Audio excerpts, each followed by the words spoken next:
you read the roll, please? Yes, sir. Mayor Jackson, Here. Mr. Bowen, Here. Ms. Cordova. Here. Mr. Lopez, Here.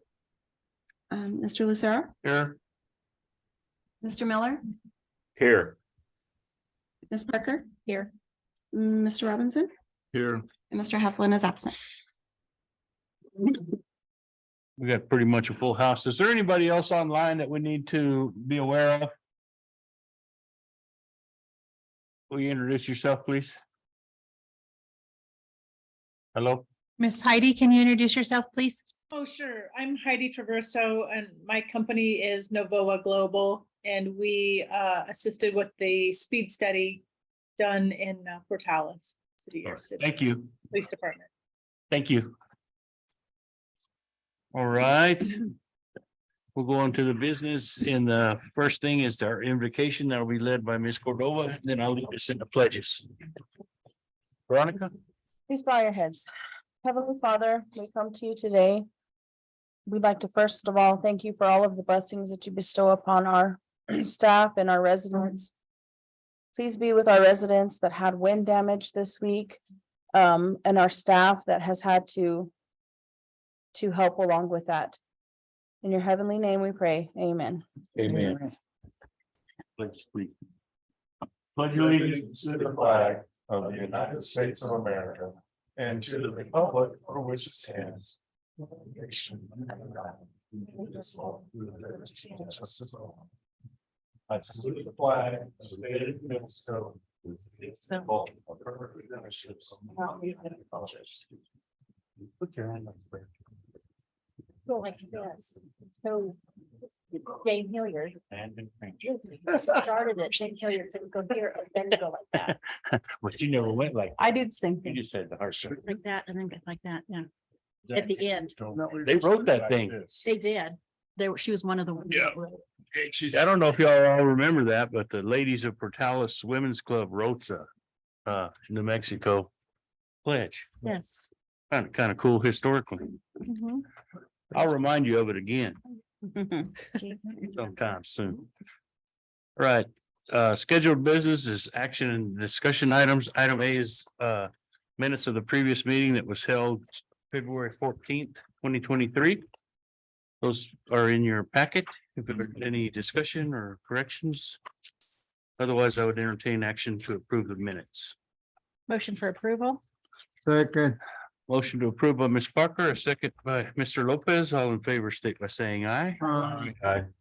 All opposed, same sign. Thanks, Mike. Abstain. And an abstention from Mr. Lucero, since he was here. Item B is Employee of the Month for February 2023. Sarah? Good evening, Mayor, Council. I wrote a little speech.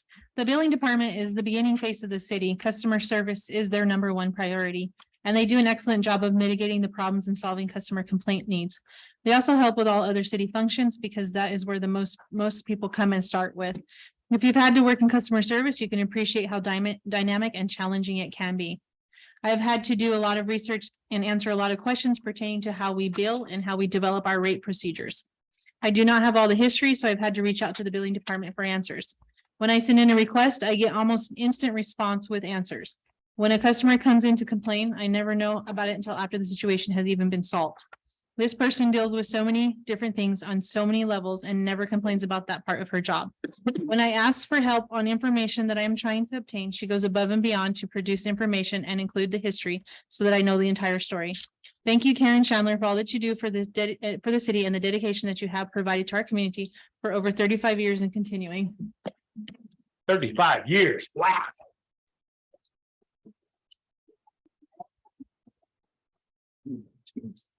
It says the City of Portales Employee of the Month. This is awarded to Karen Chandler for her exemplary work performance and partly for the month of February. Congratulations. Need a picture? That was before you were born. Picture. Oh, Thank you. hey, good job. Appreciate everything you do. Thank you. Thank you, Karen.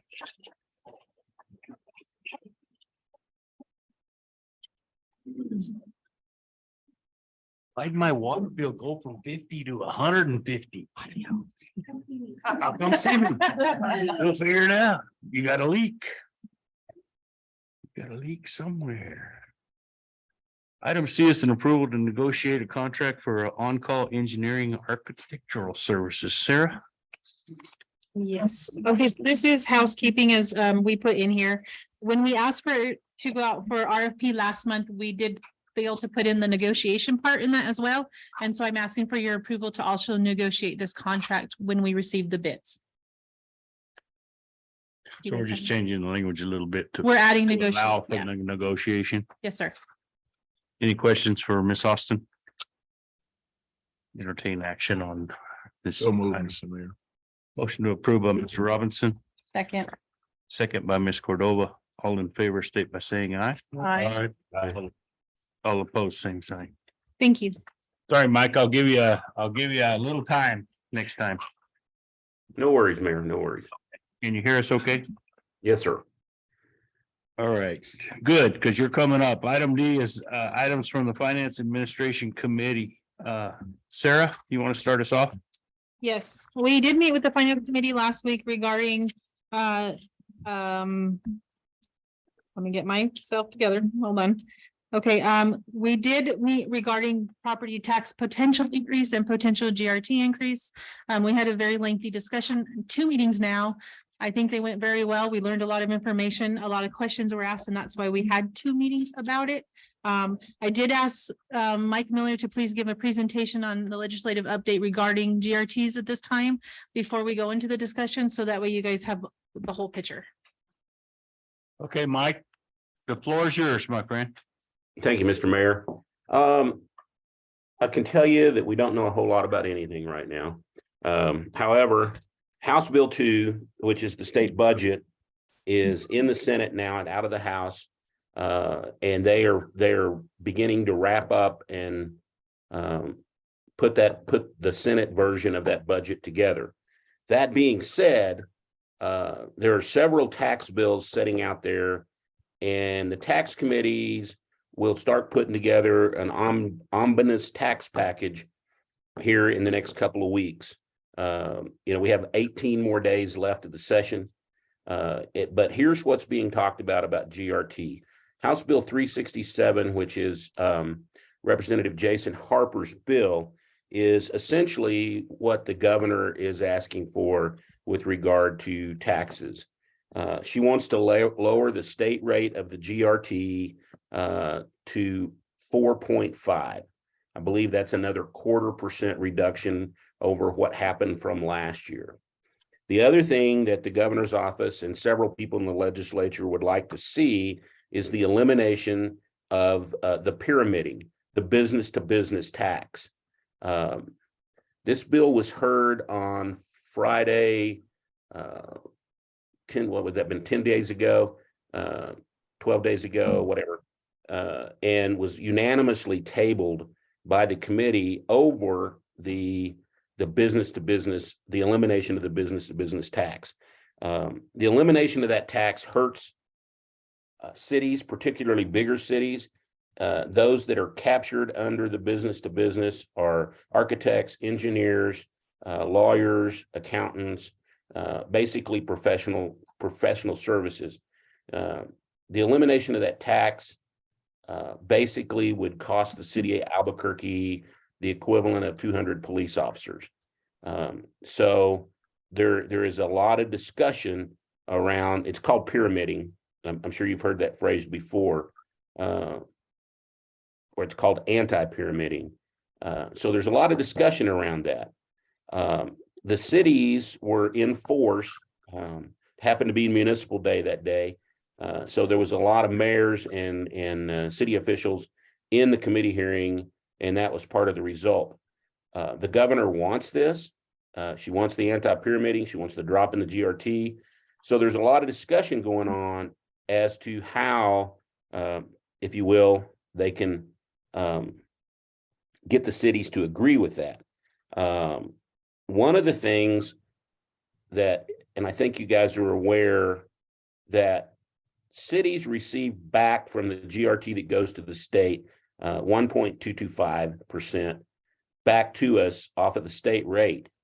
Okay, so one of the things that is being proposed is to increase that back to the cities at a 1.45 rate, which would essentially give us an additional GRT rate that we would collect revenue on. So we'd go from 1.225 to a 1.45. Okay, that's one of the proposals to get the cities to back the anti-pyramiding. I heard just yesterday that now they want to hold us harmless on the pyramiding. Well, I think we all remember how that happened when we did hold harmless back in 2004, and then they took the hold harmless away from us in 2013. So I really don't think that's an option that the cities will end up agreeing to with this. Right now, the best option is either to leave the pyramiding on, which won't affect us near like it will the larger cities that have a lot of those services that I just mentioned. So the 1.45 would be an increase in GRT for us. The other thing that's being discussed to do that is currently Tax and Rev charges every city a 3% administration fee.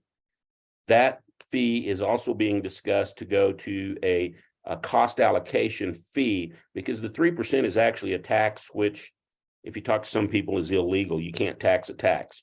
So, which I guess pyramiding is, but so if that 3% was eliminated and it went to a cost allocation, that would also result in an increase in revenue to us, because we wouldn't be paying the entire 3%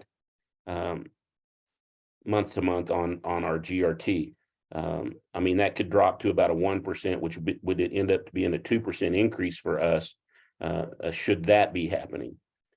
As I said earlier, the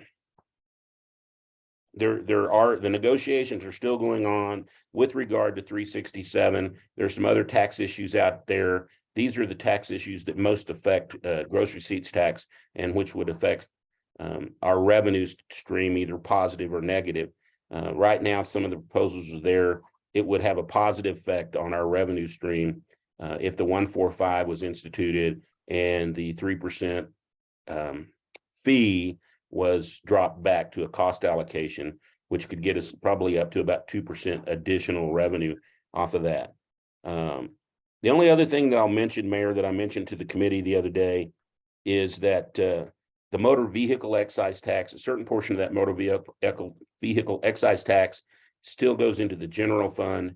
There's a proposal out there, and it's looking pretty good, that all of that fund would then come into the transportation department, with 40% of that of the receipts from that going to the transportation project fund, which is the local fund that we've applied for, that has the 5% match, and that could increase that fund from $70 to $90 million. The other 60% would go into the transportation road fund. So I'll try to answer any questions. That's pretty much it on the tax situation. Thanks, Mike. I have one on that 1.45. Did you say that the state rate right now is she's wanting to lower it to 4.5, or it is 4.5? No, she's wanting to lower it to 4.5. And that 1.45 would come out of that. No, currently, Mayor, on the state rate that everybody pays, cities collect, the state gives back to each city out of the state rate 1.225. So I guess you're correct. Yes, it comes out of that. Comes back to us. Okay. And they're wanting to increase the 1.225 to 1.45, which would be an increase in our GRT revenue if that were to take place. Can I ask a question? Yes, ma'am. So could that have a negative effect if it lowers the GRT to the 4.5? We're collecting less. No, that's a $350 million recurring hit to the state. The state takes the hit on that. I mean, we have there was a $3.8 billion surplus this year in the budget. So they're reducing that rate. because they've got a bunch of extra cash. It will not affect our revenue at all.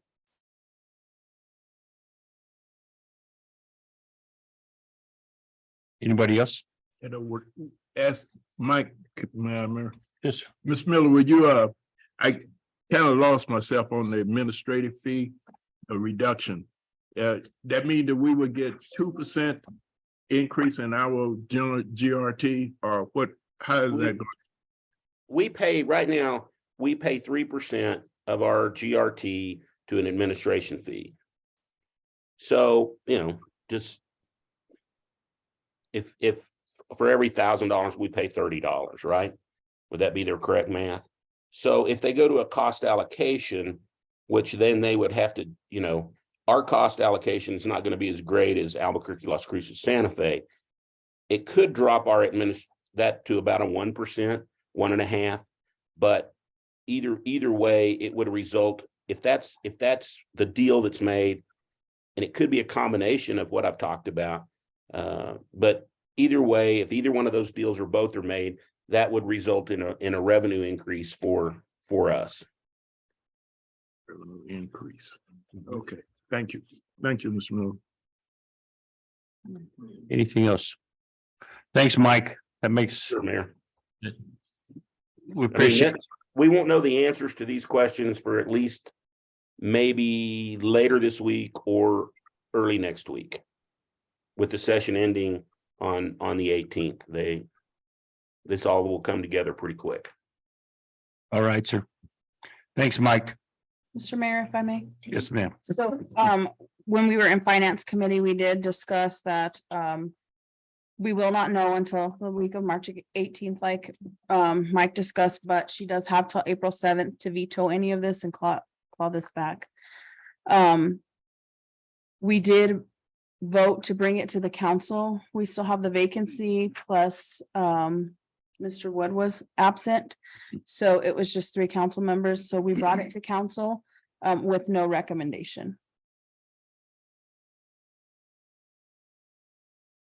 On item 2, the presentation.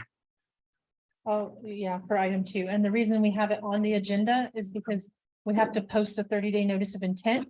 And we have to let the state know if we're going to increase it by March 31st. And that's why we have it on this council meeting. Sorry. Oh, that's fine. Teamwork. You ready to roll that into that? Yes, we are ready to roll. That. Okay. Ms. Marilyn, do you want to talk about your T progress updates?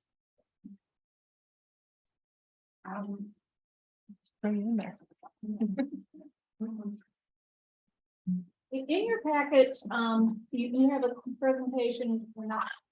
And basically each 1/8 of CRT would generate approximately $350,000.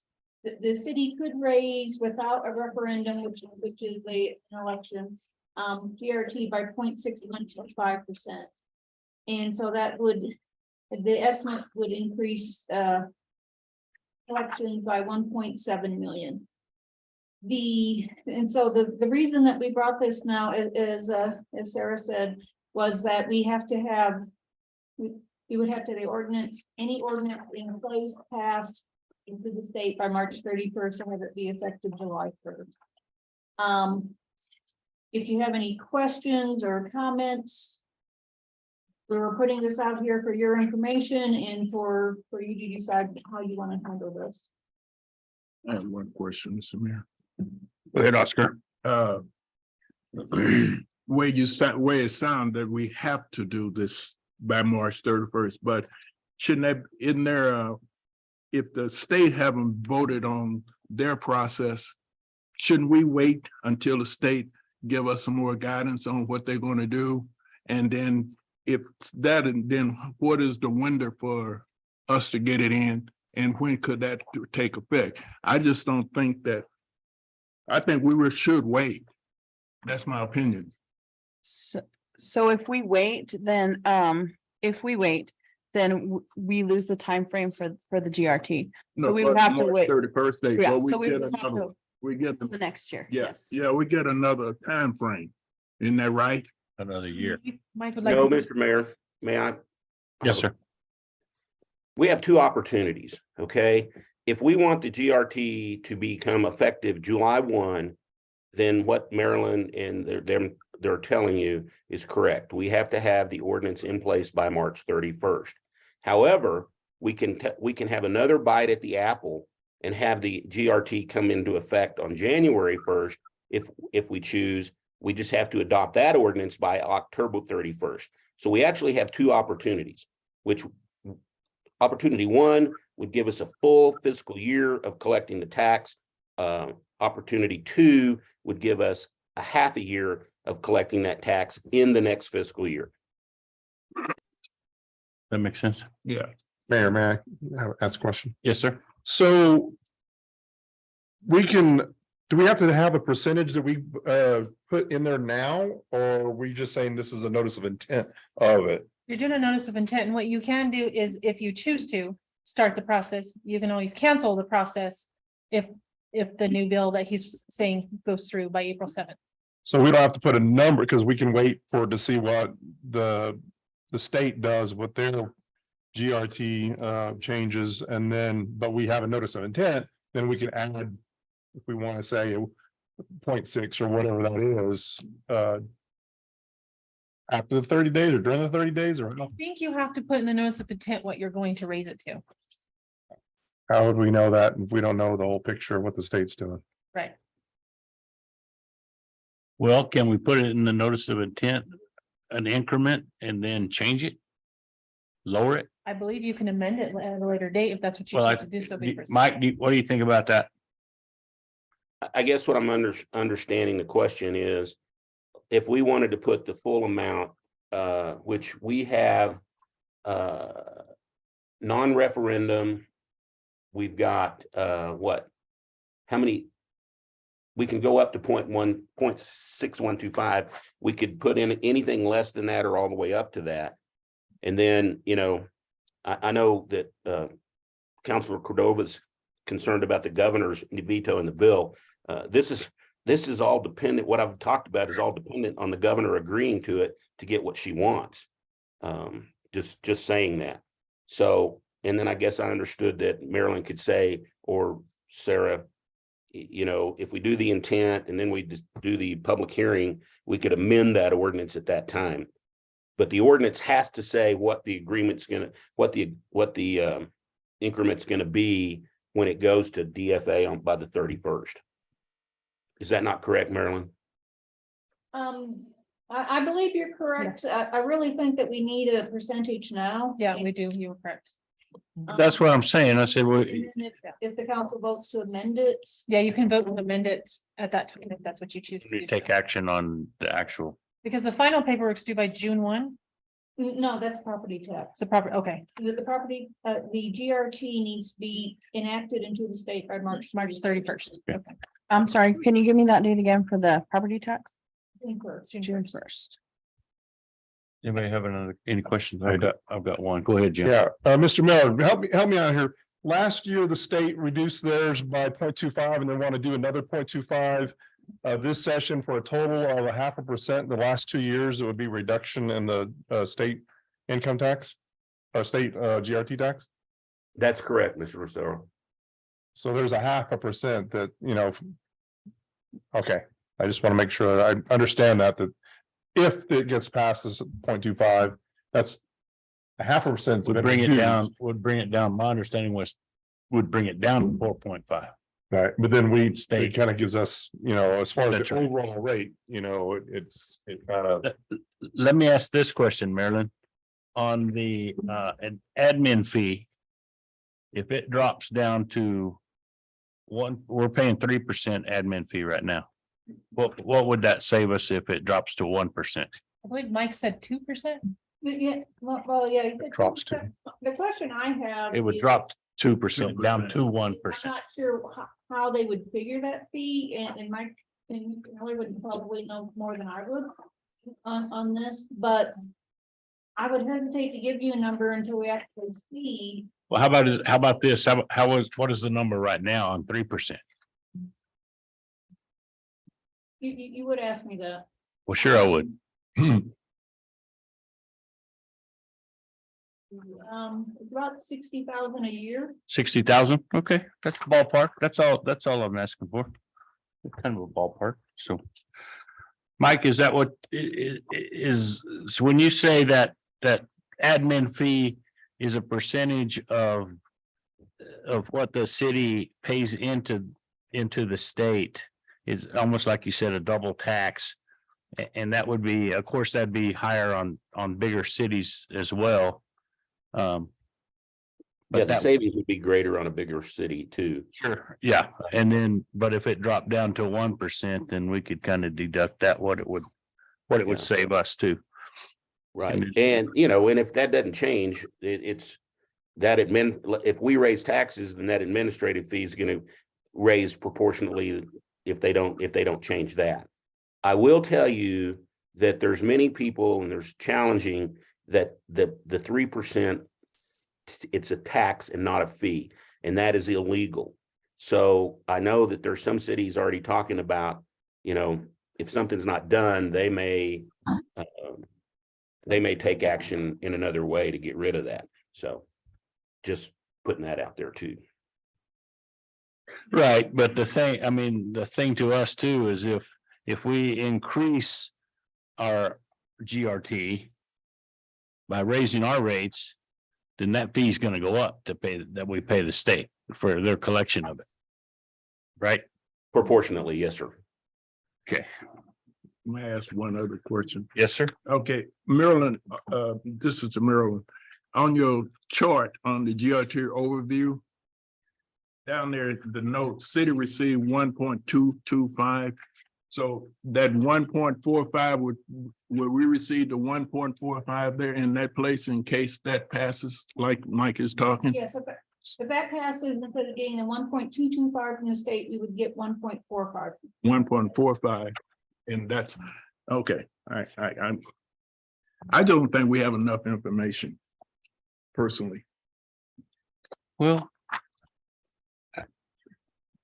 I don't necessarily agree with that that statement, because we do have a lot of I information. mean, right now. maybe I'm saying, I don't think we're ready. Maybe that's not the right adjective, descriptor to use.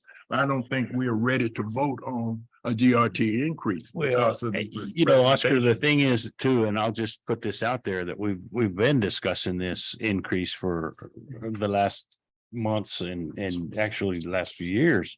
3 years. That we've been That's needing right. to increase. We haven't had an increase. When's the last time we had an increase? It's started Like 20 years. The early 2000s. 2000. Yeah, 2000. so almost 20 years. Now, and none of us, grab hold of loving to raise taxes on anybody, on anything that we have. But there are services to pay for. There's the cost of services has gone up, the cost of just keeping up with things have all gone up over the years too. And so anyway, it's something that this council definitely needs to think about. Mr. Miller, do you have anything to add to that? No, sir. You. Any I other- will just tell you that I'm not ready to do it either at this point in time. I'd like to see what happens out of the state, but that's just my personal opinion. So. And like you said, we may have, if that's the case, then we could take another bite of the apple in January or before January. Correct. We'd have to do it in October. That's correct. But we drag our feet long enough, then we're not gonna get anything, so. Anyway. So that's a presentation and that's an action related to an increase of the GRT. So the item is a notice of intent to adopt ordinance number 763, adopting a municipal gross receipts tax. Is there any action on that item? I move we adopt what you said right there. A motion by Mr. Lopez to adopt. Would it have to have an amount though in the adoption? I mean, we have to say a You do have to have a- percentage. Yes, you have to have a. We do have percentage. to have a percentage.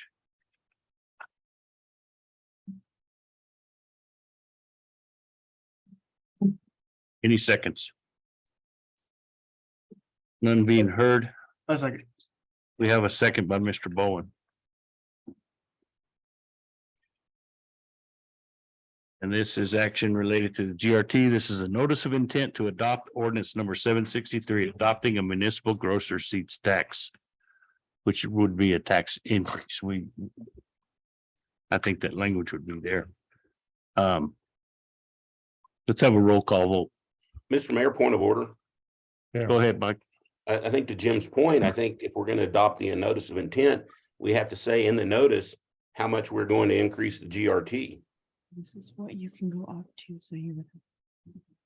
Percentage in there. Okay.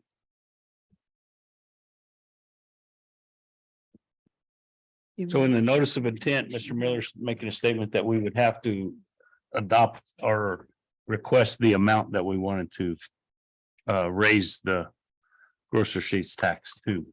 And if I could just mention that we can go up to, please correct me if I'm incorrect, the 7.65. 6.2 without referendum. Sorry, not one, It's 0.6125. point, this one, 0.6125, Right. up to that, but we Up to can that. do something lower. High, but not higher. Okay, so it's up to this. I agree. You just have to state your number.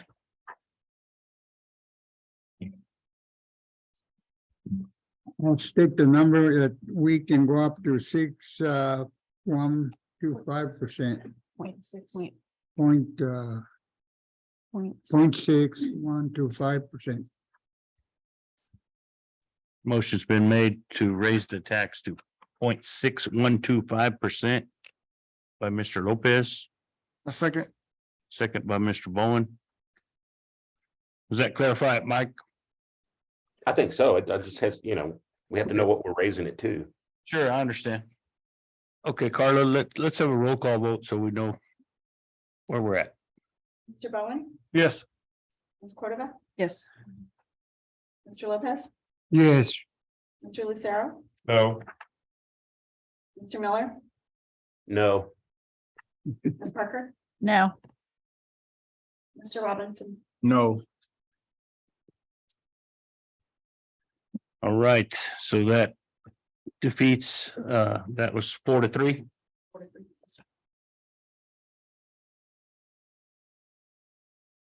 Okay, so the third item is a presentation action related to increase of property taxes. That's also in your packet. Marilyn, will you go over those a little bit with us? Mayor and council in the packet, we put together a quick property tax page, which is just a one-page summary. Each mill generates $1 for every $1,000 in taxable value. The property is assessed at $300,000, the taxable value is $100,000, so the tax on a certain assessed value. And the property tax would be $100 per mill. So the current 2022 City of Portales residential tax rate in mills is 50%. And so the non-residential is 3.192. Are enacted, and city can enact an additional 4.425. Each mill would generate approximately $166,315 in property tax collections. And so if the total you could go up another 4.425 mils, that would generate approximately $736,000 in property tax. The ordinance has to be enacted into the state by June 1st, to be effective for the 2023 taxes. And in your packet, there's also a couple of charts showing municipal enacted tax rates, and that's for the 2021 tax year. The most current wasn't up in the CFA, and also for the county enacted tax rate.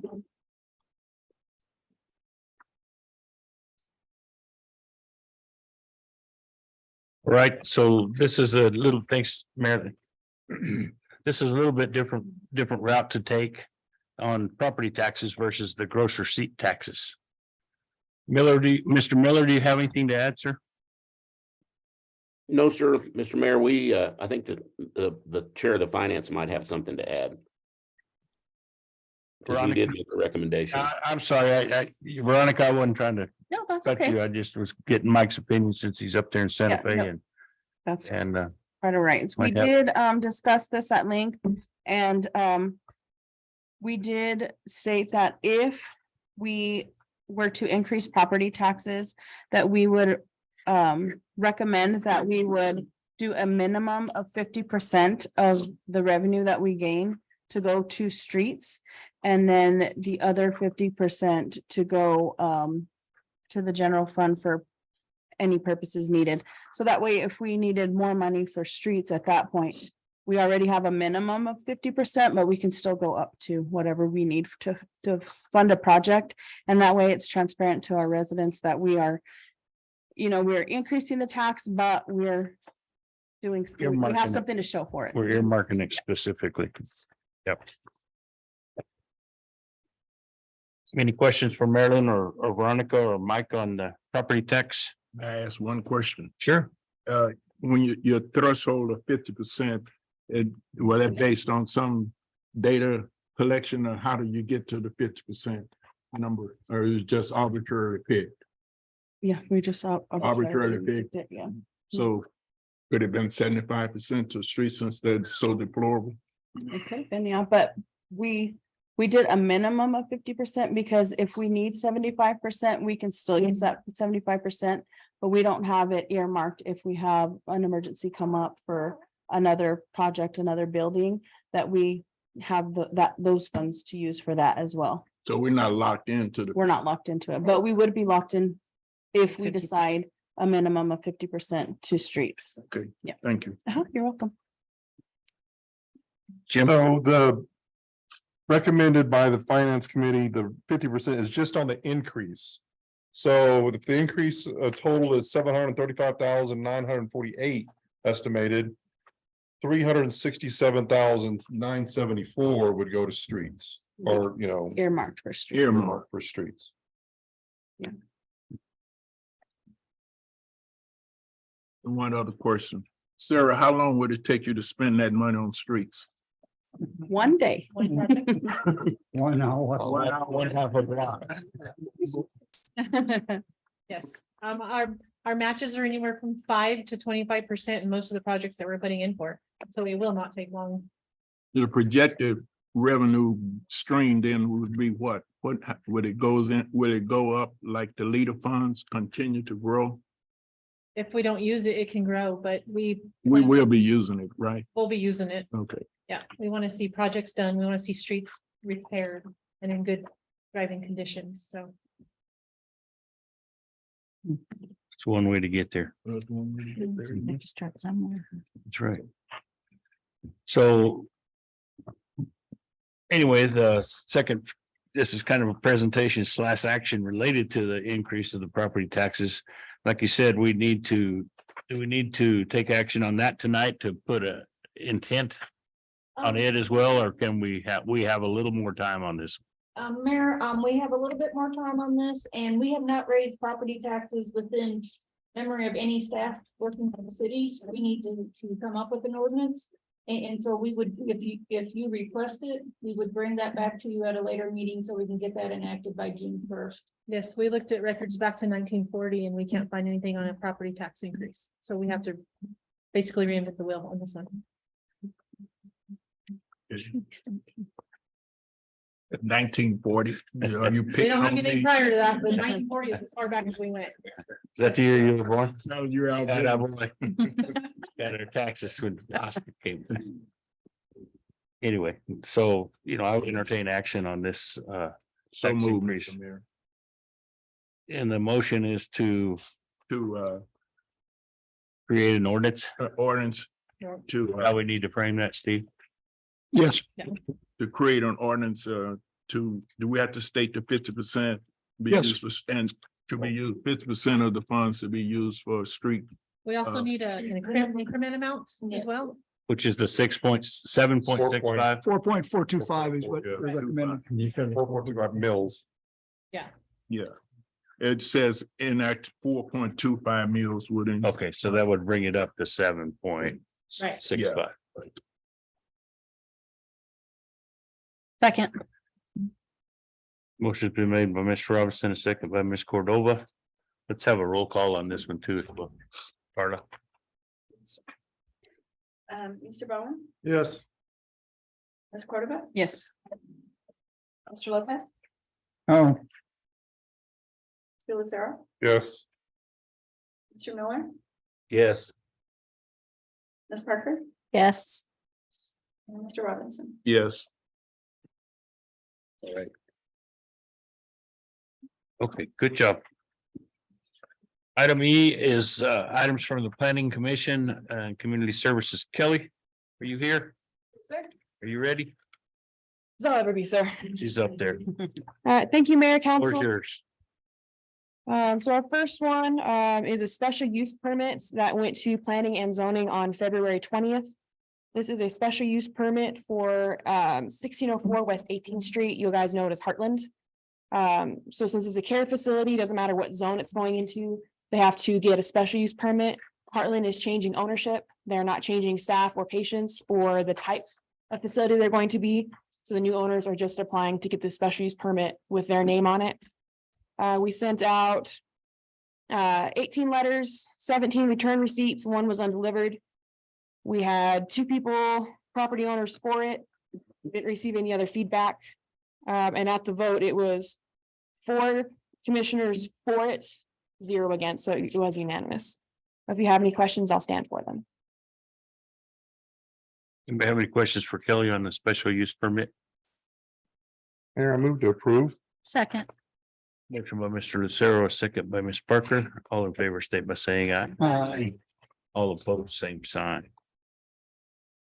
Item 2, I'm sorry, is Yes, it a resolution? Is it a resolution that needs to be voted on? Or the request approval, resolution, PC, whatever? Yes, it is a need a resolution. roll call vote? Yes.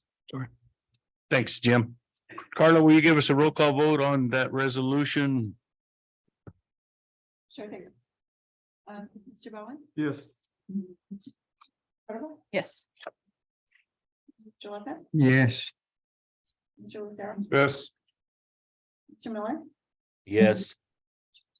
Parker, Yes. Robinson, Yes.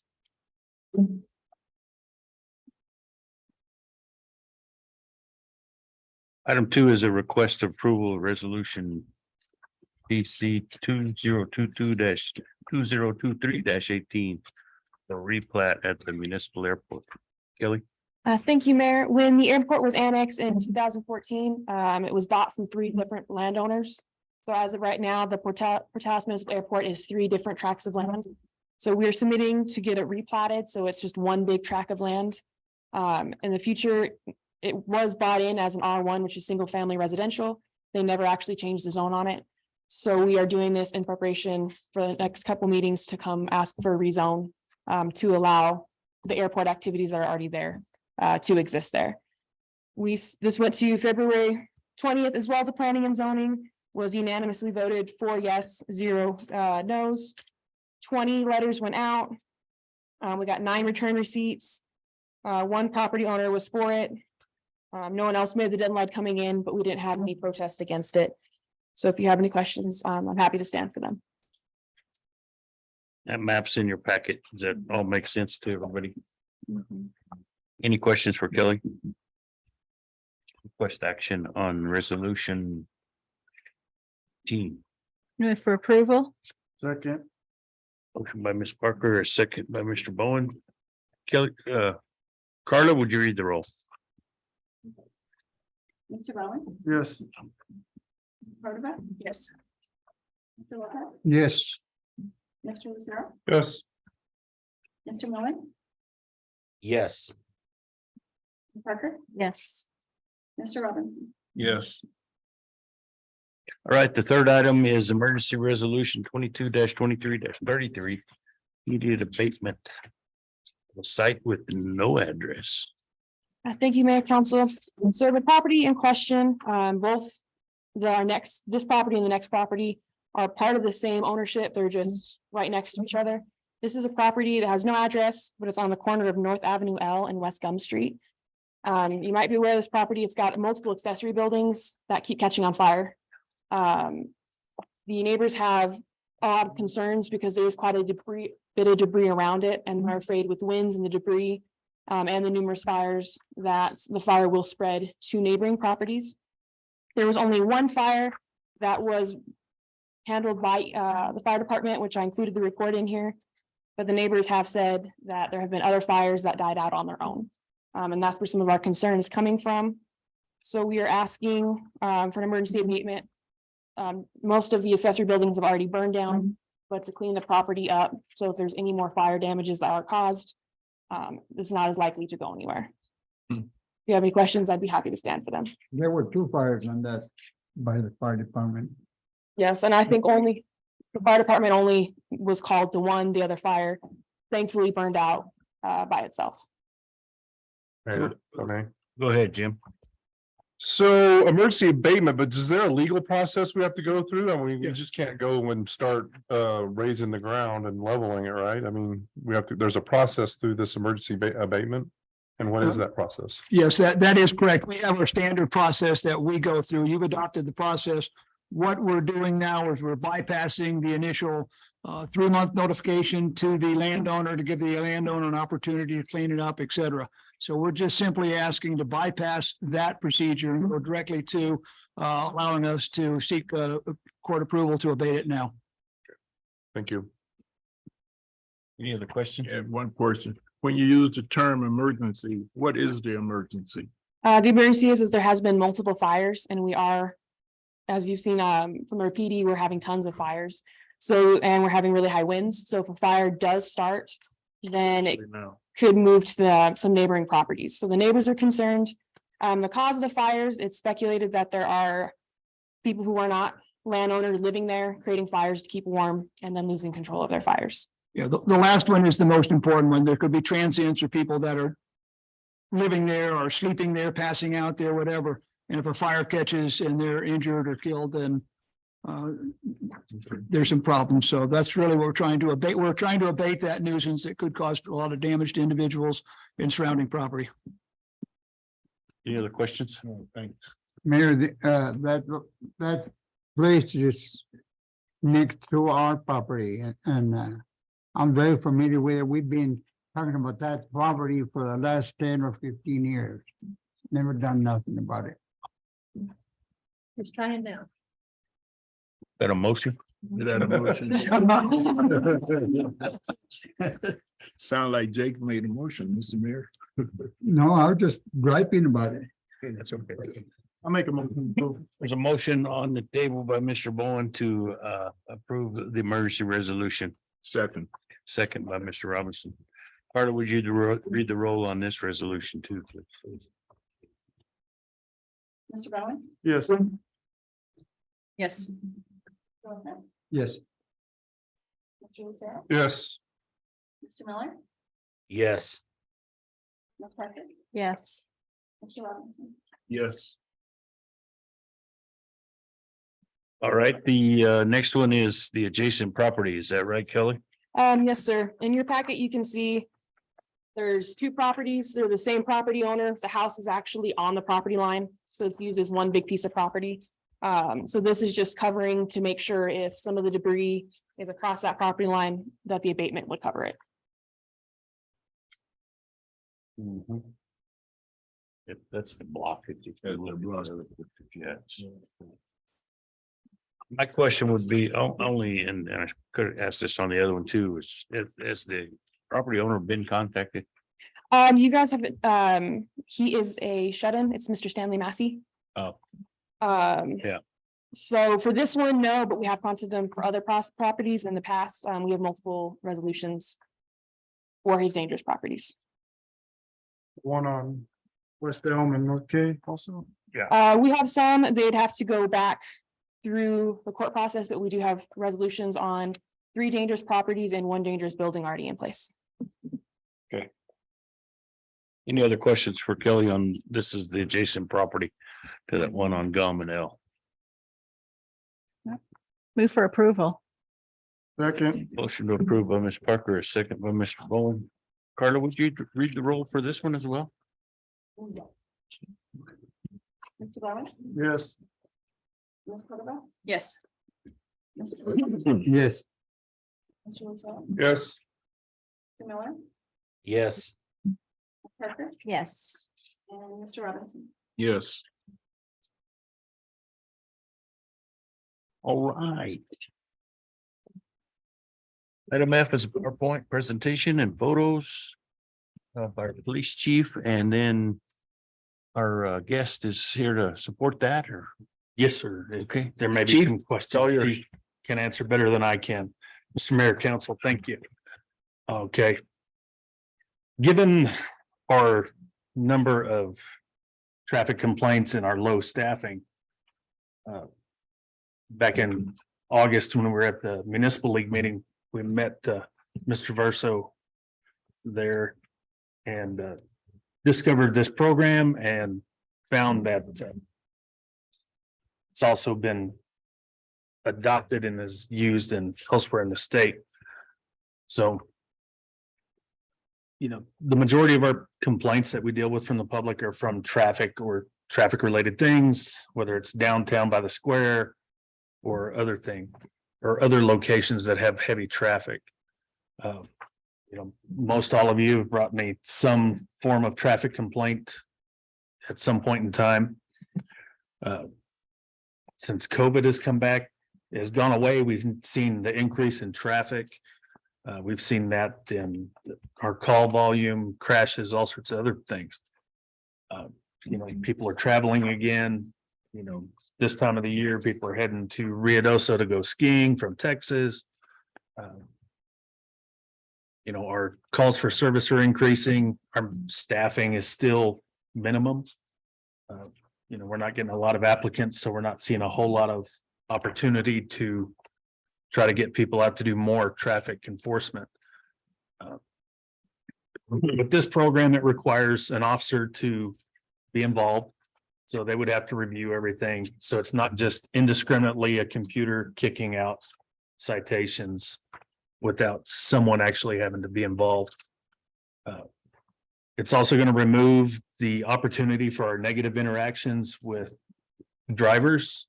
You know, we always see where that turns into some form of hostility, whether it's on behalf of the driver or the actions that were going on with the officer. And we remove complaints of racial profiling by means of doing things like this, or any other kind of a bias, because it's the computer, the system recognizes the violation, and then the officer has to review the ones that are selected. So in 2020, we saw 311 vehicle crashes in the city. 2021, we were down slightly to 305. And then last year, we were up to 364 crashes in the city. Several of those crashes involved our traffic lights.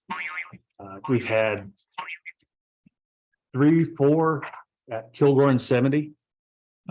And those have been a huge expense on the city. We just recently got one of those lights repaired after a year. I was looking earlier and it was January 25th when the one car that was drag racing crashed into the lights. And we just get those repaired and then the wind blows it Sunday.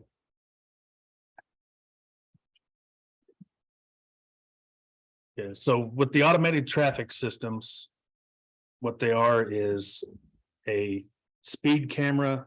And I believe it also uses a radar, so it tracks. When it does this, it'll pick up the violator at the parameters that we set. So if we want it to go for 10 over before it starts tracking and issuing and bringing those for the officer to decide, send out the citation or a warning. Or if we want it at 6 or 15 or 20, that's something we would decide on. So it's not just 1 mile over the speed limit. Here's your ticket. These same systems are used in Albuquerque at this moment. So the ordinance I provided to present is theirs with some changes to make it fit for Taos, because we're not Albuquerque.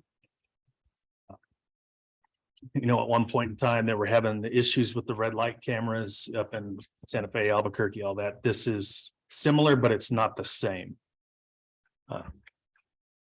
But the state statute does allow for camera enforcement. The areas that we studied with the highest data to present. So we checked second and B. I should be first and B. I made a mistake there. Kilgore and 70. We had it on Chicago by Pat's. We did it on Avenue C for the Brown school zone, on Globe for the Valencia school zone, and on both sides of the west and the north side of the junior high right up here. So right here on Abilene as well as on Third. Next one, please. So this was what we saw for Valencia Elementary. It was there for 2 days, and this is just the data from during the school zone hours. So we had I don't know if you can cover it over those pieces, maybe we can see the percentages. I'm not a PowerPoint engineer, and I tried throwing in the pie charts to make it a lot more obvious. But like our compliant is the light orange sliver. So that's people who are doing the speed limit or less. The gray area is those who are going 1 to 5 over, and this is for the school zone. So for 15 miles an hour. And then 6 mile an hour or over was the enormous part, which is, what's the percentage there? The largest part was 92%. Okay, yeah, and we had a top speed recorded during the school zone hours of 47 miles an hour. And that was at 7:58. Did they get a ticket? This was just from Ms. Traverso sent us basically a radar unit and a We box. didn't have an officer there. We just. No, had this was unit there. just all data collection. So we stuck it up on a pole in that zone. So we know it's happening. Yes. Yeah, so that was, and like I said, that's on Globe. I mean, even during the day, it's only a 25 mile an hour zone, so. It was. And we didn't check the data for outside of school zone hours. This would be just for their, So it's a 15 mile an hour school zone. yes, Someone went 47 miles an hour. yes, that was the Right. top speed. I'm not sure what the average speed was, but that was the top speed. 92% of them were going over 6 miles an hour. Right. Yes.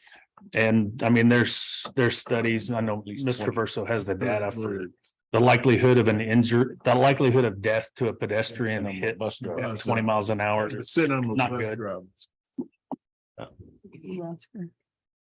So the next one, please. So, well, so for right here on Abilene, you can see, you can't even see the compliant section in there. It was so low. And of course, this is one, it doesn't have the flashing beacons. It just has the signs that have the hours. So part of what we would like to do with this system is put the flashing beacons on Abilene here for the school zone. As well as that, the system will have signs and things that'll tell you it's a photo enforcement area. So it's not like we're just saying we're gonna be sneaky and do this. We want people to slow down. Not looking to make money. We want people to slow down, especially for our kids. Because the percentage on that one is 99% of the people who went through there were going 6 mile an hour over the speed limit. Or more. May I ask you a question there? Chief? Yes, sir. That's those signs, I drive that, sometime I come down, Abilene. And those signs are kind of hidden. And a lot of people that drive through there, they should know that's a school zone. But when they get near the administration building, some kind of way, they don't realize that's a school zone. So many of the people who drive through it are staff for whether the admin building or the schools. I mean, and that's what I say, one of the big things we want to do here is, as part of implementing the system, would be to put the flashing lights on both ends. Oh, I mean- there ain't no flashing light there. Right, it's just the signs and it says the hours that it's supposed to be. And Yeah, I drive by and every once in a while they get a little obscured and they're a little older, but you know, it's our kids there. I mean, there's kids walking across the street all the time. And, you know, the goal, like I said, the goal of doing this is to get voluntary compliance. So the next. Okay, so here we have on Third Street in front of the junior high. And we have a lot more compliance there, which is amazing because it's a 35-mile-an-hour zone normally. But if you look at the top speeds, the morning one was 49 at 7:47. And at 3:26 in the afternoon, 53. I mean, those are speeding, even if it's not the school zone active. Now, on that one, chief, they recently shortened the school zone on that one with the flashing lights, didn't Right. they? Yeah. Right, and then It we went were all the way even, past, at one time, didn't it go down to the print shop or Yes. Globe? Right. Close to it. Started at Yeah. Globe. But now it's short. right, and this is also one where the superintendent and Ms. Austin, Mr. Deshay and I met with the DOT to try to get a stop sign put in On Third. to make it a four-way stop Mhm. there at Third in Chicago. And they told us there wasn't enough traffic. Hmm. They also said that the school is responsible for providing a crossing guard. Right. So something like this, I mean, that's one area that we see that it's not good, but I mean, 12% were 1 to 5 over, and then 1% were over 6. So, I mean, that one's not terrible, but No, like I said, but we get the data, so we. majority of that's compliant, really, Right. for as busy a street as that is, really. Yes, sir. And then here's one that was a shocker for us, because this one's Avenue C for right there by Landell's for the Brown school zone. So we had a top speed there of 59 in what is normally a 25-mile-an-hour zone as well. Okay. And that's our smallest children going to school there. You know, and I understand the stats there, but one of the good thing there is that nowadays there's just not near as many children crossing Right. that street as this used to be because of the way they pull around there and drop them off at Brown and they have that kind of Yes. secured section over there. So But if you go by there in the morning, the traffic with all the parents bringing their kids in and everything. that's is right. still- Yeah, you're right. You're right. We You're still got exactly right. that. And I mean, this one, it's another sliver where 1% of the drivers are compliant. Actually compliant. Yeah. 37% are going 1 to 5 over. And then 62% are going 6 mile an hour plus. I mean, when the school zone, when the speed limit's 15, 6 miles an hour is almost half of that.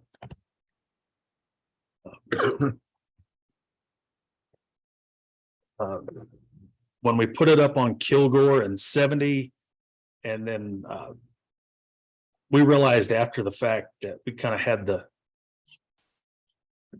box a little too close to the light because we were getting a lot of people slowing down and speeding up as they went past it because we had it on the east side of the intersection, but the data is still. I mean, it's still, we got at least half the people coming through are compliant. And then we've got 45% that are going 46 to 55, so 1 to 10 over the speed limit. And then a 5% at least 11 over the speed limit. And that one was 23,317 vehicles going through there, and we had it there for 3 days. So that just shows us the volume of traffic that's coming through on US 70. It was three days worth. Yes. Hmm. Okay. And then when we put it down at First and B, I know Mr. Dorr is going to be shocked to hear that people speed by his building, but you know, our highest speed was 74 miles an hour. We had it right there in front of the women's club. Wow. Yeah. I was going to tell you that the town pretty bad sometimes. Right. Yeah, and I mean, we've got, 69% of the vehicles going through there were 1 to 10 over and 20 and 4% were 11 plus. Now that one again is over 3 days. And there were 31,926 vehicles that went through there. Holy wow. How many? I'm How sorry. many? 31,926. And How many That's of just them one have way. loud mufflers and Yeah. speakers that boom. Where they go by Mr. Nutson's office. right. And maybe his office is the start of the drag strip. But I mean, that's. Flag boy. Starts the race. Holy moly. But I mean, there's some compliance there, but I mean, Not much. but 74 miles an hour is pretty Still high. getting there. Our next one was when we put it over by Pat's on Chicago. So we had somebody go by at 89 miles an hour. Yeah. I'm not sure which direction that was going. Hopefully it was at least going out of town instead of into town. Otherwise that curve would have been a little difficult to handle. But I mean, most of us have, I myself have been sitting at Sonic trying to pick up food and drinks and watch them drag race and we just can't get to them. So we know that that's a huge problem there. I mean, 60% of the people are going 1 to 10 over. 36 of them are going over 11 or over, and then 4% compliance. And this is getting them going both ways. So some of them are slowing down to come into the curve, and then some of them are just stepping on it to get out of town. I should have put the total number on there, but Let me see if I can grab that for you. Let's see. Okay. I'm seeing that the compliant one, the 1 to 10 over was 21,368 vehicles. Is that your for Chicago? That you're Yes. looking for? That's 21,368 for the total. Okay, Oh, no, I'm sorry. That's for the 60 over was 60% was 21,000 vehicles going in the 1 to 10 over. And then the 36% were 12,630. And your compliant population was 1,498. thank you. So 21, basically 12 and 1. Right, so I mean, we're getting a lot of traffic coming through and, it's not all local. Oh, that's what, one thing, Chief, we don't understand. I mean, we don't realize how much traffic comes through on Highway 70. Right, You I know, mean, we got 14,000 And then, residents. and then how many others turn off and go on Avenue C, Right, out the door highway. So yes, sir. that traffic's a lot, but anyway. I think what it comes down to, the cutting on this thing is, what's this thing cost? Right, so this is what they call a cost neutral program. Mhm. So this cannot be paid for out of general fund. It all has to come from the violations. So essentially, we do a cost per citation. And what we would have to do is we would have to implement an ordinance. And it becomes a nuisance and it's on a civil end, so it's not something that's going to attach to someone's driving record. It's a complete civil violation, flat $100 violation, and this is what's set in the statute. So per citation, Novoa Global would take and do all the sending everything out, collecting, giving the state their share, and then they would keep their cut per citation and then send the city back the remainder of it. So it's zero cost to the city at all, because like I said, the statute doesn't allow for it to be paid out of general fund. So per citation, it pays. There's many ways you can do that. You can elect to hold the funds yourself as the city and remit that to the state after all the city's costs are um,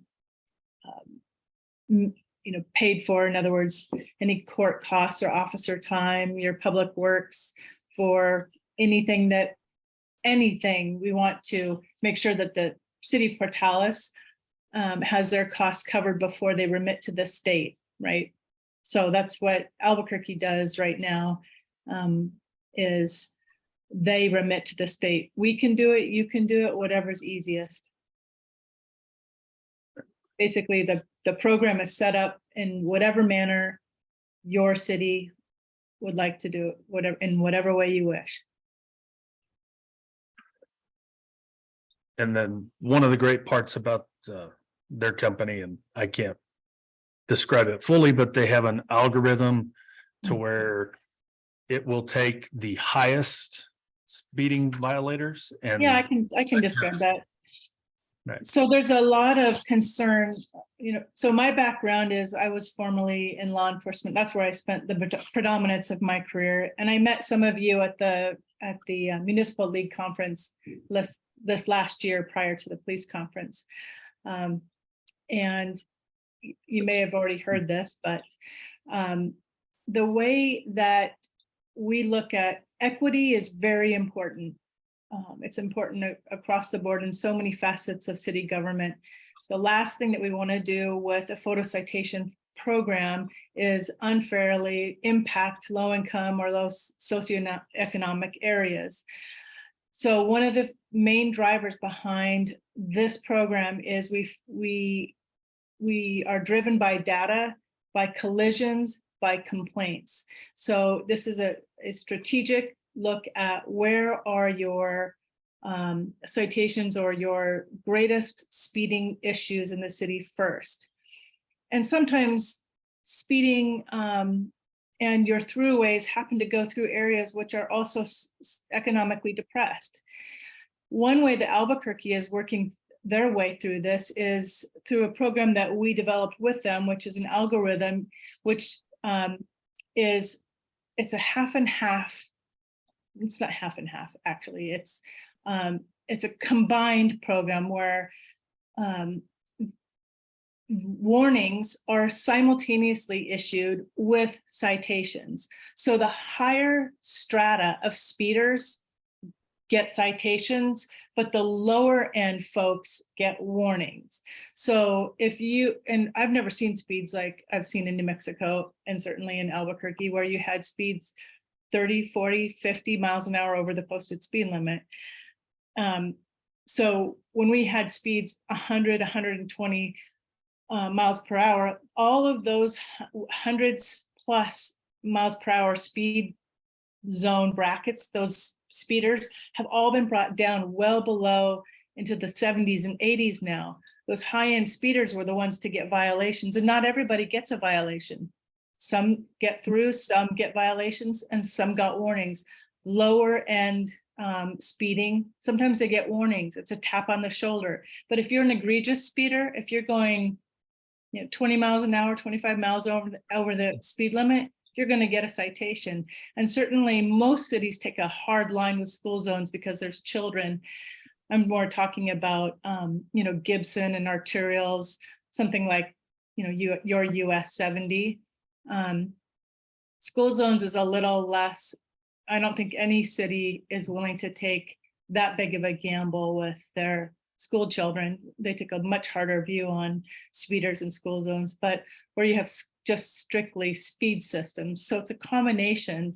And then we worked with Albuquerque to implement and integrate their community service program. And so right away on the back of the citation, you could opt for a community service. If you couldn't pay the $100 fine, you had the option of doing 4 hours of community service. That's how they set it up. That was their wish, and so that's how we do it. We could take the community service and put them to help do pickup in the alleys on trash. That way they give back to the community as well as hopefully learn a lesson. Yeah. And of course, this would be a warning period in advance as well as months of publication, social media, radio, whatever we can do to push out to to the community that we're gonna start doing this. Yeah, this was not designed to trick anyone. There will be signs posted in school zones. We'll have flashing beacons in the school zones that the citations will only be issued, or the systems are only active when the beacons are flashing. When they're not flashing, the cameras are not active in the school zones. You know, you want the public to know that those systems are there. That's the goal behind, you know, this program, is to get compliance, not to get fines, right? So we want to make a lot of effort around public awareness, and those campaigns are vital to reduce, you know, the more people that know, the better. And that's why we find that most of these programs, citations are from out of area people. And I think you're going to find that for Portales, a lot of your violators are going to be, have zip codes way outside your city. Mayor, And then I was gonna say, you know, on those slides where you're talking about the school where those little slivers didn't seem like that much, I'll tell you that in that brief amount of time, like for Brown Elementary, that small sliver of between that was just 6 miles an hour represented 759 drivers going 6+ over the speed limit in just that little window of time. And then for ABC, it was 850 drivers. And for Valencia, it was 630, it was 236 drivers going through that area. And I don't remember which one had the beacons and which one didn't. But that's a lot of risk for kids, you know. Hopefully, you know, with these systems in the school zones, we see near complete compliance in our school zones. It just shouldn't be. My view is speeding should just not be tolerated in school zones at all around the kids. That's my personal view, but for your larger roadways, there's going to be, you know, a lot of out-of-towners. We'll have lots of signs posted, flashing beacons. We want people to know that the systems are there so that they're compliant. We're not trying to trick them. yeah, that's what I want to make sure. You've talked about school zones and flashing lights and stuff. You know, I think it's important that other than school zones where we have these things, that they have the similar same you know, signage and awareness of raising. If they want to, you know, after seeing signs, speed limits and all this other things, they deserve the ticket. But if they don't see any of the signage or warnings or anything like that, you know, that's going to create more public outcry than compliance, I'm afraid.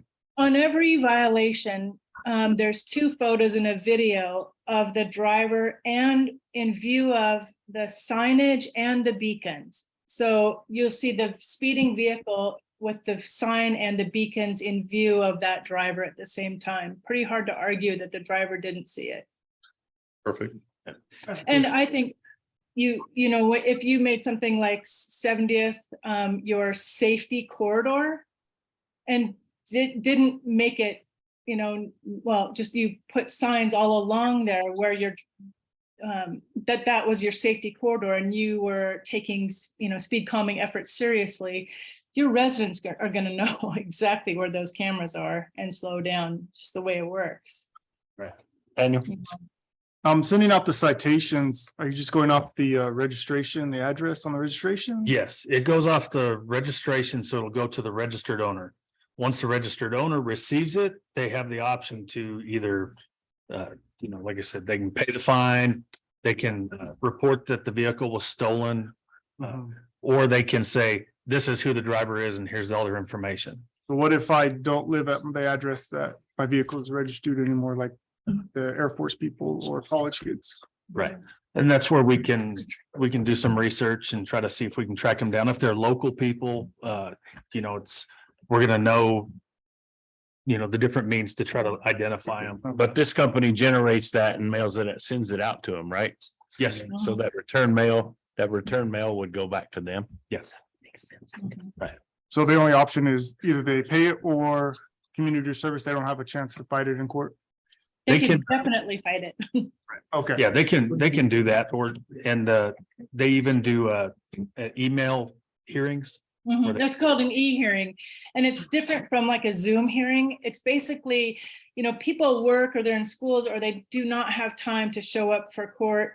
And what it does is it's basically a person can write an email or give extenuating circumstances, much the way you would in court, explain your case in writing or in an email and send it to the court clerk. The court clerk then presents it to the pro tem judge or whomever. The judge makes a determination, and then it's all done through an electronic process. And we have a jurisdiction in Washington state that used that and during COVID and didn't have any cases dropped for that process. Mayor, Yes, sir. I got a ticketing number cookie like that one, and they didn't tell me could do community service or nothing. They just sent me a bill, $150. Right. Well, we're looking to curb it, so we're making sure that it's gonna be an option. Because, I mean, we wouldn't have to do that, but we just figured it'd be a great way to help, avoid the disparity to lower income and everything I else. don't see how it's gonna work that way because I don't even see how they can complain about it if they got a picture and Right. Yeah, they'll get their violation. It'll give them a website to log into and a number to put in. And then they get to watch the video of them speeding through. And it doesn't take pictures of the drivers, just the rear of the vehicle with a nice clear photo of the license plate and even the license plate covers that are meant to obscure. It'll work through those. So. Any other questions? I do. Go ahead, Dan. Chief, I agree with you. There's a lot of speeders in this town and your stats, I appreciate you doing that. In the school zone, so I've driven through the school zone. It's flashing on one side, but not on the other. What if I go through it and it's not flashing on my side, but it's flashing on the other? I didn't know it was a school zone. So what if it's flashing on spring break? There's no school inspection. Am I gonna get a ticket for? That's where we have to do the review so that, because that camera is going to show it, like she said, it's going to show the signs and everything else. So. Also accompanying those two photographs in the citation, the link will have an active video. It's a 10 to 12 second video. If there's no flashing lights, should not be a violation. Okay. If it's spring break, or sometimes, we had cases where school was called because of COVID. It was a last minute thing, but the beacons went off, but there was no school. So citations went out. The school contacted us and said, listen, we had to cancel school on this day, but we know that the beacons were active, and we're just letting you know that on Thursday and Friday, we had no school. So what we did in the system was we went back and we canceled all of those in the system that went out. We work with the school to make sure that that we're in sync with the school's schedule, with the holidays, the half days, the conference days, all of that stuff, so that we're just right on top of it. And if the beacons aren't ours, then we make darn sure that we're in sync with those and that we check those beacons always to make sure that they are operational with our system. I have a question. So a couple of these drivers that were going 78, 85, 49, when even if it wasn't a school zone, it's normal 25. If it's not having anything to do with the school zone, the beacons, would they still be going, and would they still get a citation? Because they're obviously violating the school zone, but they're also violating the speed zone, the speed limit. So would they get a citation? We can, and Heidi, correct me if I'm wrong, but we can select that they're active just during school zone hours, or we can set them up for 24-hour operation to where they adjust for that. Okay. So we can have them to where they'll work 24/7 for enforcement, and then just outside the school zone hours, it adjusts to the other speed limit. Okay. The city of Portales, it's your program, and you folks get to decide exactly how you want your program to operate. And we make that technology work to suit your need. And Uh, oh, go ahead. Chief, staffing. you open your presentation by saying a shortage of staffing. So it looked like to me, this is real labor intense. Could you talk about that? It would be, Heidi had the numbers, I want to say. You can do 4 citations a minute with this program. So An officer, it takes about, what, 15 to 20 minutes to pull somebody over, run their license plate and all that. But with this program, because what you're doing is matching the photograph, the license plate in the photograph with the DMV that we return with the photos.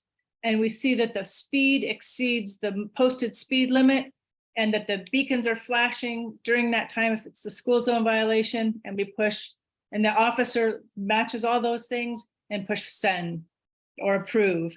That's how fast it is. It's a web-based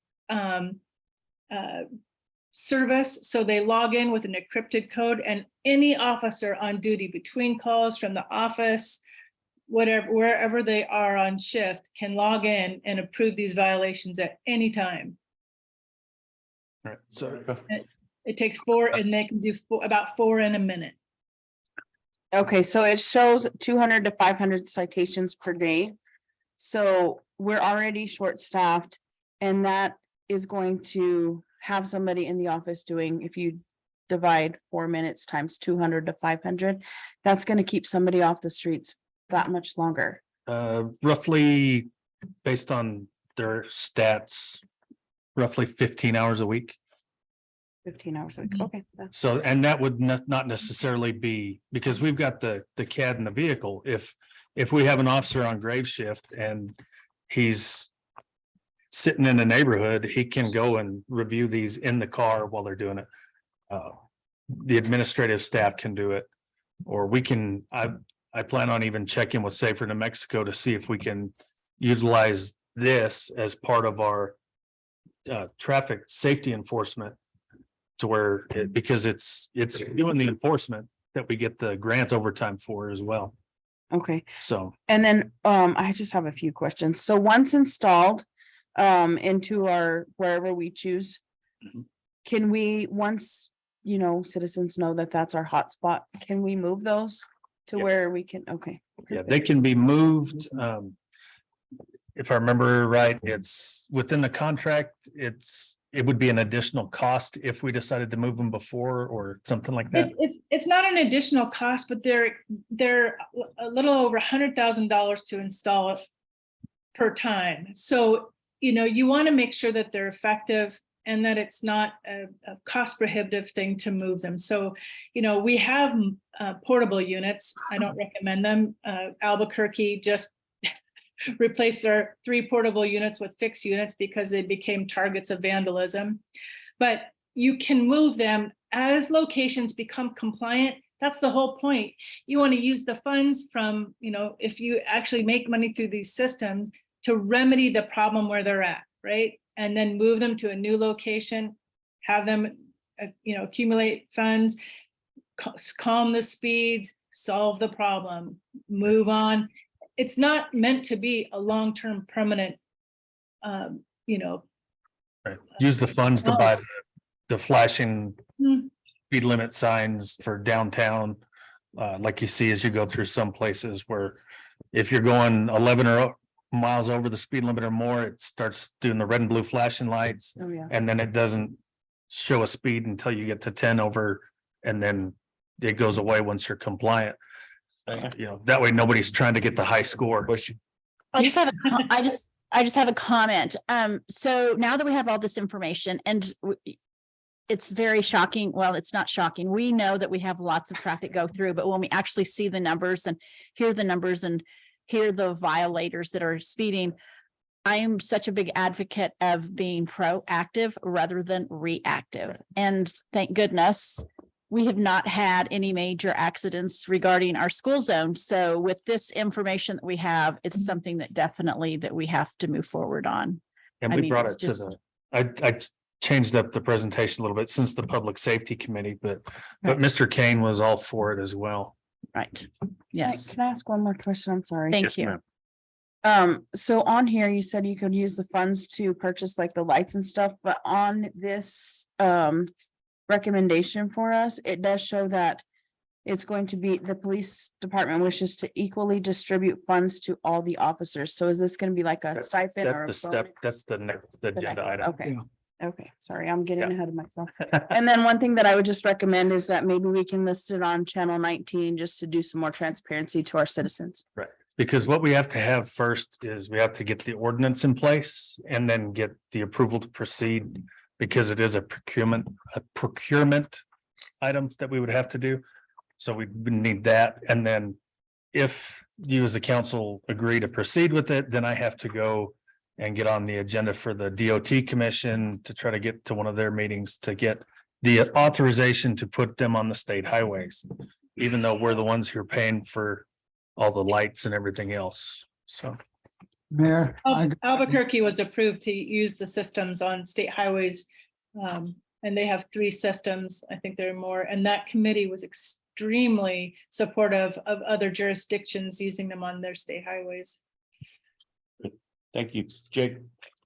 I don't think we need nothing like this in Portales myself. It's just a means for us to have a force multiplier so we can put officers somewhere where they can't be all the time. And then the officer has to go back and review it. So it's not indiscriminate. It's not. I think that you guys, your officers could be giving more tickets than they do. And once the people know that that's a hot spot of an officer being there, you don't speed around there. Hey, Even the, Chief, how many officers do you have on shift at any given time? We're running 2 officers on a shift right now. If we can ever get fully staffed, we'll have 3 and then 4 when there's a supervisor out. I know that on the school zones, when there's an officer out there just parked, there's nobody going to speed through that. Oh, they still do. Well, I would certainly rather see an officer in the school than sitting outside the school. But we've got what, Brown, James, Valencia, Lindsay, the junior high and the high school. Officers over there. We have 6 school zones and 2 patrol officers on shift. All right, well, that's a pretty good presentation. Yes, thank you. I understand what you're saying too. I don't think I we need rarely any see more it. dollars. I rarely see a police officer at any of the school zones. And I understand it's short staffing and that as well, chief, but. Right. Anyway. What's the pleasure of the council on this? Was this just presentation or is this something that we need to do, have it with action? Well, I think we need to give the chief direction if you want to Request for an ordinance. create an ordinance. Yeah, Right. request for an ordinance to adopt the program. Okay, I would like to make a motion that we adopt an ordinance to move forward with this program. Is that correct? That's correct. Motion by Ms. Parker, Second, second by Ms. Cordova. You want a roll call vote or just a Just a regular vote. regular vote? All in favor, state by saying aye. Aye. Aye. All opposed, same sign. Nay, We have 2 nays. Oscar and Mr. Lopez. All right, chief. Item G is a little bit different news. Yes, sir. The state elected to try to do something to help retain officers over the next 3 years, and they had us take a survey and they decided based on the surveys that they were going to send the city of Portales for the police department $525,000 over the next 3 years. The first lump would be $300,000 for this current fiscal year, $150,000 for the next, and then $75,000 for the third. One thing they talked about was for us to use this initially for new hired officers' salaries and benefits, but when we're not getting the officers to apply, it's been approved that we could use it to do a contract to retain the current officers. So our plan would be to distribute that first lump of $300,000 equally amongst the officers, with leaving $12,000 aside for recruitment for new officers, lateral transferred officers. So something to try to keep the officers we have at least instead of going to another department. Chief, what's that dollar amount per, would it be per officer? When I did it before we lost one, it was gonna be 16,000 an officer for a 1-year contract for the first one. The second year would be obviously half and then half of that the third year. And it's, if we don't use it, we send it back to the state. So And what other means could that be used for? I mean, a $16,000 stipend Right. seems like a lot. I mean, right, the state hadn't been very clear on a lot of it. Like I said, initially it was that we could use it to pay salaries and benefits for new hired certified officers, but we're not getting those. So this is what most of the other agencies have been doing is things like this. Some have been using it to pay $30,000 to try to recruit a lateral officer over. So this was just the most beneficial way after talking to the officers that would appreciate. And we would put them on a contract for an additional year for each year that we would do it. So, What happens if they don't finish their contract? so I borrowed from the town of Bernalillo, and their contract is that if they leave prior to that year, they immediately have to repay the entire fund. So I've seen clawbacks. They don't work very well because they don't have it. You're clawing back air. And it's just not in what I've seen in clawbacks, there's usually nothing to claw back and it becomes quite the works in issue. theory. We've been doing the 3-year contracts on new officers that we have to get certified, and we've had good luck with that. That's what I'm saying. It's It's just pertinent to the grant. holder. Other agencies can buy out their like a 3. contracts, can't they? They could. Subject to 1 year each. Well, we can write that into it. That's one question. Sure. Is it normal for the department, chief of police to enter into agreement and not the city manager? I don't know, not typically. That's why we're here asking for So I'm just the wondering. what approval is to the go to law? this.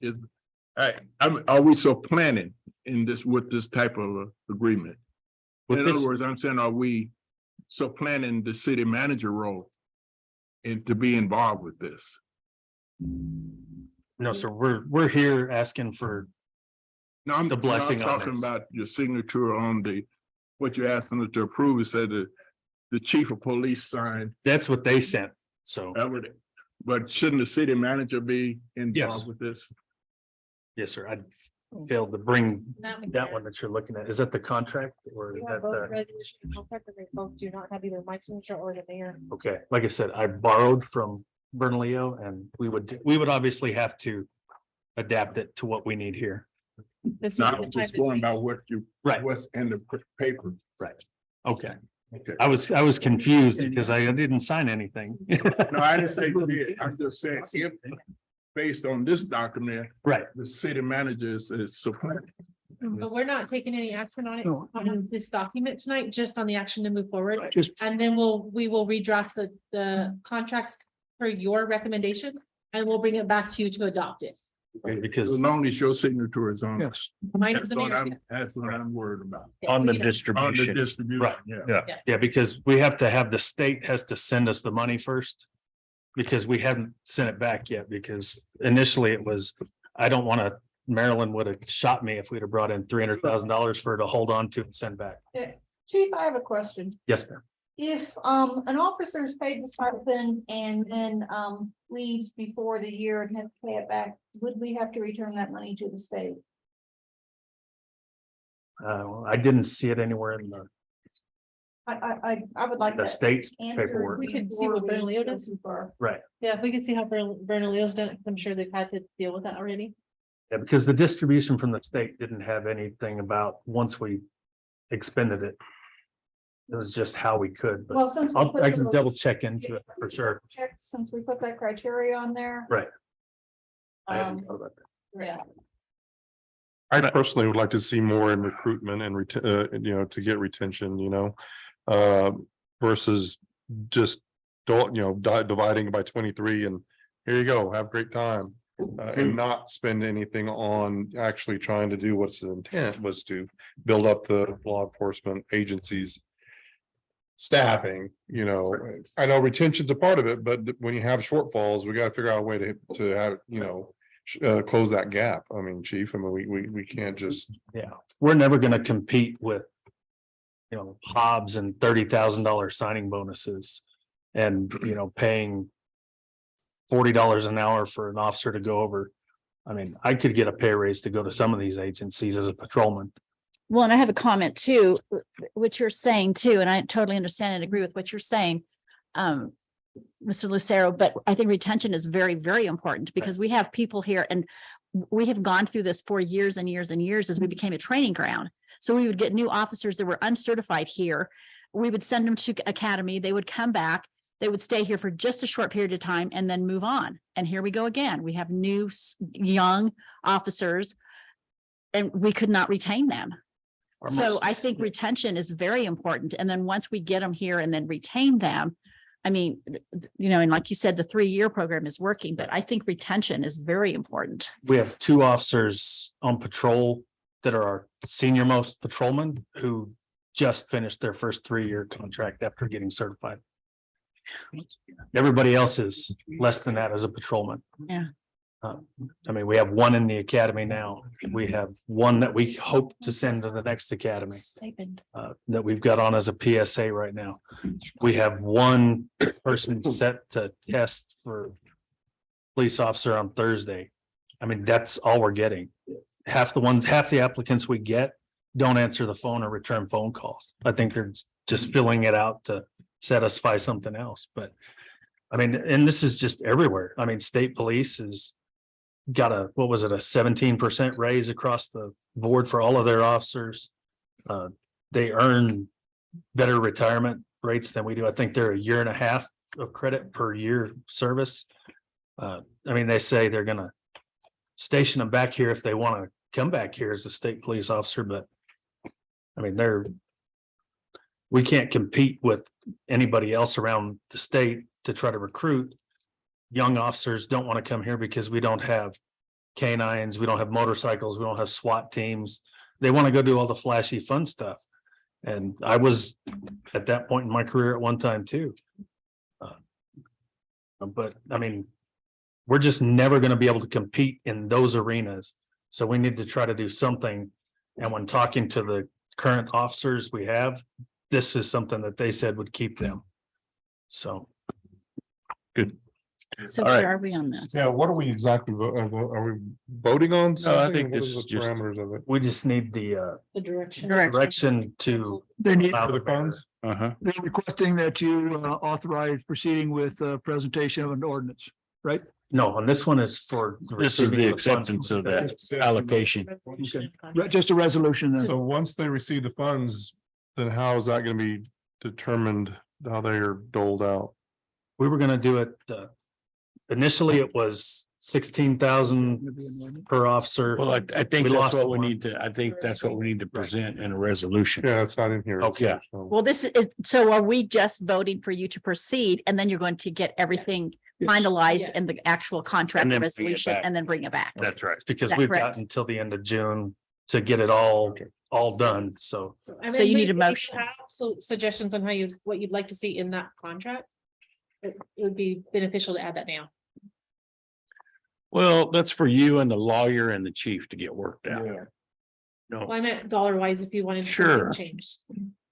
I know, but that, really, when we look at this, this is poorly presented to us. Both items. I apologize. Not the presentation itself, just the language in the action that we need to take or not take. Okay. All right. Anything else on this item? So we want to take a vote on moving forward with presenting a resolution on it? So we want to take action on that then. I'll move for approval for that. Second. Motion and second by Ms. Parker to move forward with creating a resolution that will come back to the council. All in favor, stay by saying aye. Aye. All Aye. opposed, sign. Thank you, Mike. And if anybody has any input, make sure you get with the chief or the attorney or the city manager for clarification as well. Jim, if you got some ideas, some thoughts, Mr. Bowen. Same thing. All right, moving on. Item H is public input for which no action will be taken, any matter not known about or which could not have reasonably been foreseen prior to the time of the posting of the agenda. This agenda item is for information purposes only. Public comments will be limited to 3 minutes per speaker, limited to one presentation per meeting, and no more than 6 speakers on each subject. Counselors will not respond to comments or answer questions to avoid any violations of the Open Meetings Act, and direct any questions or requests for information to the city manager in writing during business hours. You ready to go? I'm getting ready. All right, boy. Anyway, is there anything from the public we got tonight? Staff? Yes, I'd like to introduce Stephen's new assistant, Joe McVeigh. She's the Public Works Infrastructure Administrative Assistant. She did her first grant today, which was the RAISE grant. That was a complicated one, but we got through it. We're asking for university from Avenue K to Avenue O for planning, designing, and paving. Joe, welcome. Thanks, Joe. Welcome. Welcome, Joe. I have one more question on the, who decides on who judges the e-hearings? Would our local judges judge that? Okay, Okay, that's all I have. which would be our municipal judge. Yeah. Okay, good. Corporate designee. Sure. No, that's a good point. Jake? Daniel? No. Anybody else? Diane? Okay, I have a question. This is, okay. So I had contacted Miss Austin today regarding one of my neighbors who has a dumpster. And I think we had talked about this before, and they have a big hole in the bottom of their dumpster. Yes. So everybody fills it, and then when they come with the truck and they dump it, well, it doesn't go into the truck. It goes all over the alley. So I think at one time we were talking about having, do we have a program or kind of reiterate that?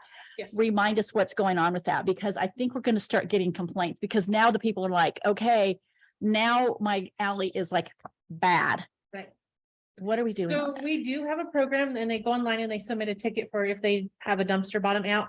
The problem is our mechanics are in the shop that builds the bottoms until we have a few more, I think, weeks left until we can move them back into their shop. And that's, we weld them out of the airport hangar.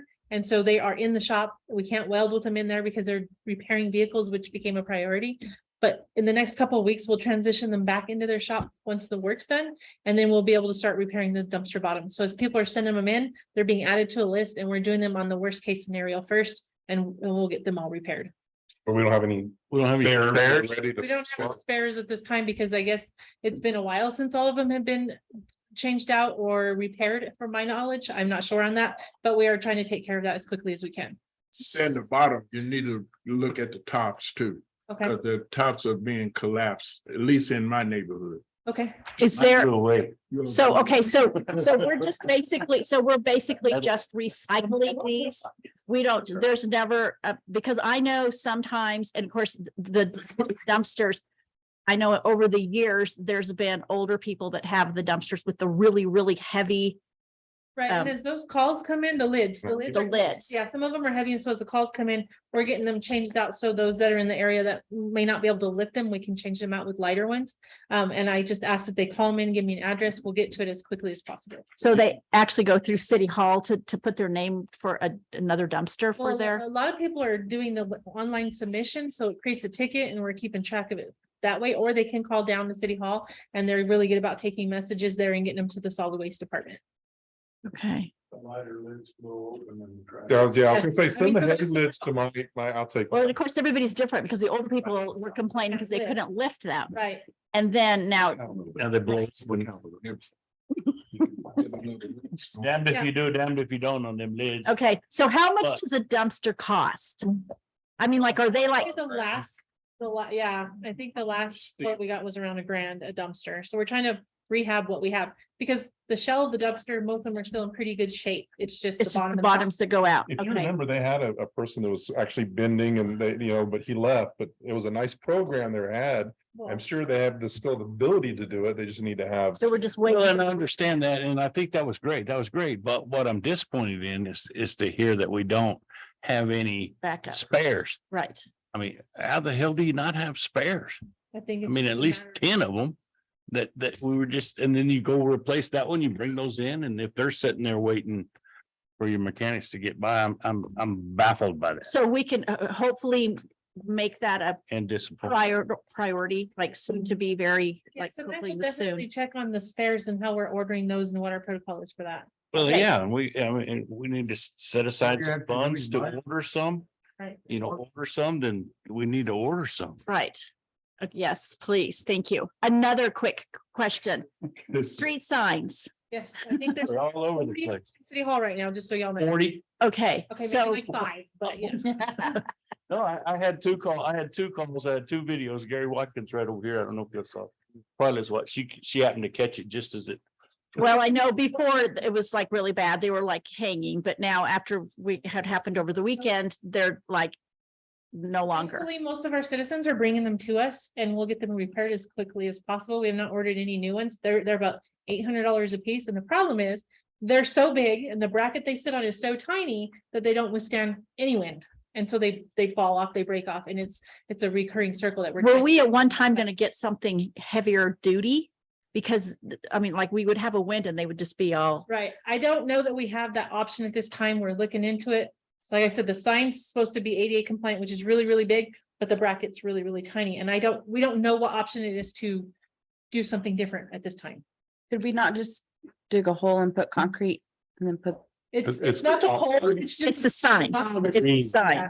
The street names. the street yeah, names, okay. because it's not, they sit like on this little bracket and they're so huge. And I know it's something minor. I mean, it's like a street sign, it tells you where you, but when you look at it, it's just kind of fine tuning our town. I mean, we're trying to pick up the trash and we're trying to keep our yards clean. And then when you have these cattywampus signs that are all there or not there, whatever, and then for purposes of emergency, Yes. I mean, if somebody It has does to find become- something, it so. does become important. Yes, okay, so we do have some signs that we will hopefully get put up Back, soon. yes, as they come in, we're gonna get them back on the But list. we never ordered new signs? I thought we had street We're signs. ordering signs, but they are $700 a piece and our street fund is very, very limited on what we can buy right now due to everything else we gotta pay for, potholes, repairs, everything else.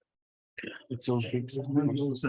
Okay, thank you. ADA blind instead of like signs. Anything else from the council or staff or I'm done. anybody? All right, thank y'all. Thank you. Bye.